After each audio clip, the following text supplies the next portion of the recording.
కొన్ని ప్రాంతాల మీద ఇటు కాన్సంట్రేషన్ చేసింది జైసల్మేర్ దాంతో పాటు మరికొన్ని ప్రాంతాలకు ఇప్పుడు కాన్సంట్రేషన్ చేసింది పాకిస్తాన్ అంటే అర్థమవుతోంది. ఇటు హర్యానాలో పంచకుల, అంబాలాలో కూడా ఓ మై గాడ్, పంజాబ్ లో ఫిరోజ్పూర్తో పాటు మరికొన్ని ప్రాంతాల్లో ఇప్పటికే విద్యుత్ సరఫరా నిలిచిపోయింది. ఇటు అంబాలా ఆ ప్రాంతం మీద కూడా చండీగఢ్కి సంబంధించి కూడా ఇంట్రెస్టింగ్ అనదర్ స్టేట్ మీద దాడులకు లక్ష్యం చేసుకొని పాకిస్తాన్ దిగుతోంది, డ్రోన్లను లక్ష్యంగా చేస్తుంది. ఈ నేపథ్యంలో తాజా పరిణామాల మీద ఇటు ప్రధాని కూడా ఆందోళన వ్యక్తం చేసినట్టుగా తెలుస్తోంది. త్రివిధ దళాలతో ఇప్పటికే ఆయన ఈ అంశానికి సంబంధించి చర్చలు జరుగుతున్నట్టుగా సమాచారం అందుతోంది. ఏం జరుగుతోంది, వాకప్ చేస్తున్నారు, ఎటువంటి యాక్షన్లోకి దిగాలి, ఇక చాలు నీ ఓవర్ యాక్షన్ చాలు పాకిస్తాన్. ఈ రోజు నీకు పచ్చ పగిలిపోయే समाधान मुंह तोड़ जवाब की समाधान कैसी होगी।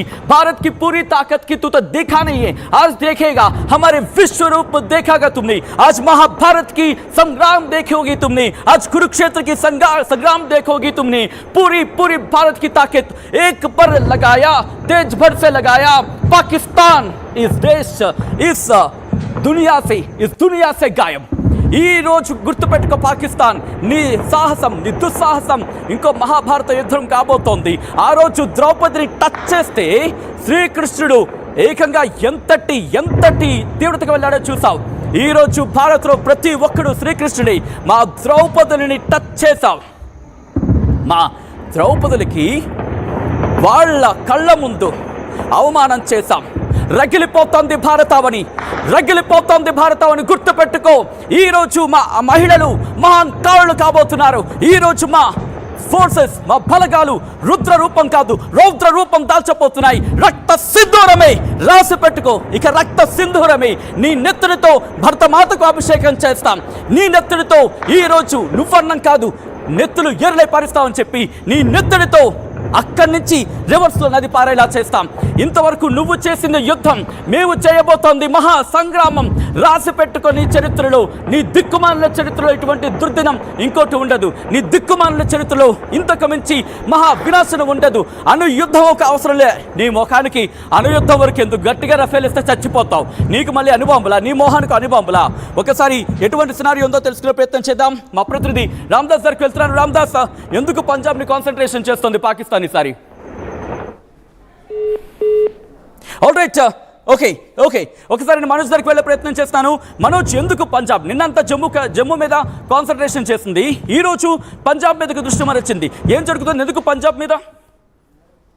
ఈ రోజు కూడా పంజాబ్ ముఖ్యమంత్రి క్యాబినెట్ భేటీ పెట్టి, క్యాబినెట్ భేటీలో మనం ఇందాకే చూసాం 1968 సివిల్ డిఫెన్స్ యాక్ట్ ప్రకారంగా, రూల్ నెంబర్ 11 ప్రకారంగా మీరు మీ రాష్ట్రాలను కాపాడుకోవడం కోసం ఎమర్జెన్సీ సిచ్యువేషన్లో నిర్ణయాలు తీసుకోవచ్చు అని చెప్పి కేంద్ర హోంశాఖ నుంచి పర్టికులర్ ఆర్డర్స్ వచ్చాయి. వెంటనే క్యాబినెట్ అనౌన్స్ చేసిన భగవంత్ సింగ్ మాన్ ఏం చేశారంటే, యాంటీ డ్రోన్ సిస్టమ్స్ ని 9 యాంటీ డ్రోన్ సిస్టమ్స్ ని కేంద్ర క్యాబినెట్ ఆమోదం, అటు రాష్ట్ర క్యాబినెట్ ఆమోదంతో అక్కడికి డిప్లాయ్ చేశారు.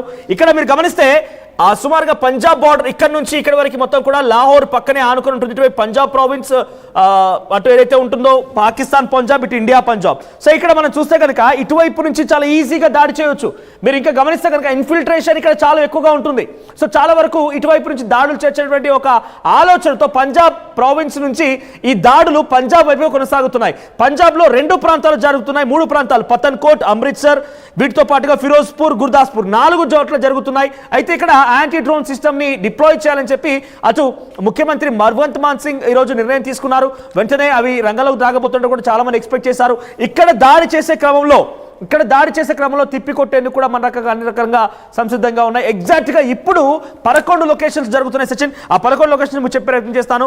సాంబా, కుప్వారా ఇవన్నీ కూడా కాశ్మీర్ ప్రాంతాలే, ఇక ఉరి ఇవి కూడా కాశ్మీర్ ప్రాంతాలే, నౌగాం కశ్మీర్ ప్రాంతాలే, పూంచ్ కశ్మీర్ ప్రాంతాలే, జమ్మూ కశ్మీర్ ప్రాంతాలే, ఇక పతన్కోట్ పంజాబ్, పోఖ్రాన్ రాజస్థాన్, అమృత్సర్ పంజాబ్, రాజౌరి పంజాబ్లో 4 చోట్ల, Firozpur, Gurdaspur, at the same time పంజాబ్లోని మరొక ప్రాంతంలో ఇవన్నీ కూడా దాడులు జరుగుతున్నాయని ఒకసారిగా అమృత్సర్ ఈ ప్రాంతాల్లో దాడులు జరుగుతున్నాయి. ప్రెజెంట్ డైరెక్ట్ గా ఇప్పుడు అక్కడ బ్లాక్ హోల్స్ ప్రకటించేశారు. డ్రోన్స్ సహాయంతో అక్కడ దాడులు చేస్తుంటే యాంటీ డిఫెన్స్ సిస్టమ్ కూడా మన వైపు నుంచి తిప్పికొట్టే ప్రయత్నం చేస్తోంది. సో చాలా పక్కాగా అక్కడ గాల్లో కాల్పులు జరుగుతున్నాయి, పెద్ద పెద్ద శబ్దాలు వినిపిస్తున్నాయి, ఆ దాడుల తాలూకు బ్లాస్ట్ జరుగుతున్నాయనే విషయాన్ని అక్కడ పంజాబ్ ప్రజలంతా కూడా ఒకసారి లాడిపోతున్నారు.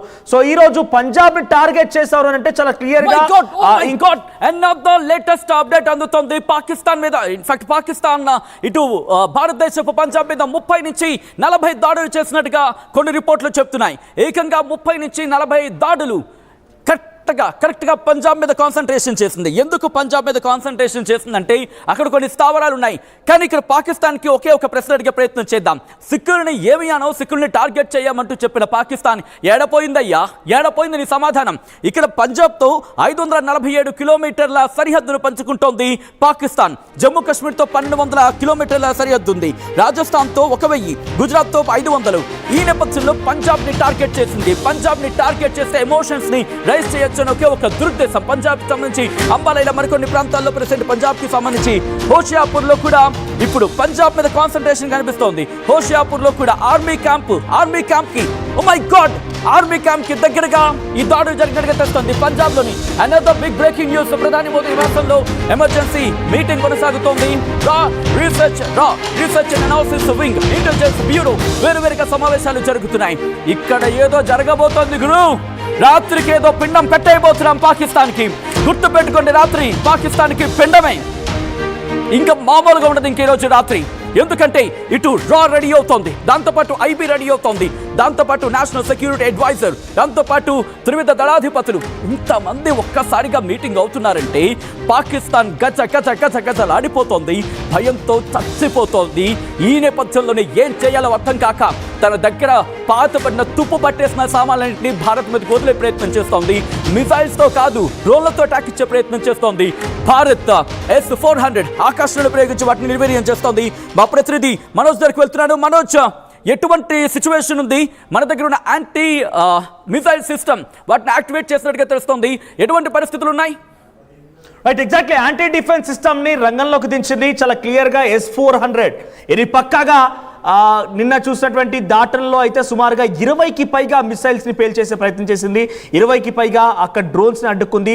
JF-16, JF-17 లాంటి ఒక ఫైటర్ జెట్స్ ని కూడా అడ్డుకునే ప్రయత్నం చేసింది. ఆకాశ్ మిసైల్ లాంటిదైతే మన భారత ప్రజలు, మన భారత DRDO రెడీ చేసినటువంటి ఈ ఆకాశ్ మిసైల్ ని చూసి కూడా అటు పాకిస్తాన్ అలాడిపోతుంది. ఎందుకంటే దీనికి ఒక మ్యాన్ అవసరం లేదు.